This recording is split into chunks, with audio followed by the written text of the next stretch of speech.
ఈ రాత్రి కాలములో నీకు దిక్కు తోచకపోవచ్చు. ఈ రాత్రి కాలములో నీకు దారి కనిపించకపోవచ్చు.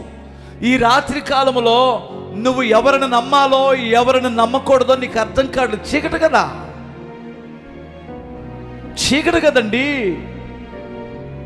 ఎవరిని నమ్మాలో? మంచివారిని చెడ్డవారు అనుకుంటావు, చెడ్డవారిని మంచివారు అనుకుంటావు. ఎందుకంటే నువ్వు చిమ్మ చీకట్లో ఉన్నావు, చీకటి పడింది. అందుకని నువ్వు నష్టపోయావు, అందుకని నువ్వు కష్టాలు పాలయ్యావు.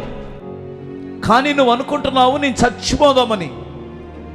ప్రభు అంటాడు, కొంచెం కాలము ఓర్చుకో, ఉదయకాలం వస్తుంది నీకు అంటాడు. నీ జీవితానికి ఒక వెలుగు ప్రసాదించబడుతుంది. సాయంకాలము కష్టం వచ్చింది, ఆ రాత్రంతా ఉంటుంది. ఉదయకాలం ఎలా ఉంటుందో నీ జీవితంలో మంచి రోజులు అలా వస్తాయి. యేసు నామములో ఇలాగు మీ జీవితాలలో జరుగునుగాక.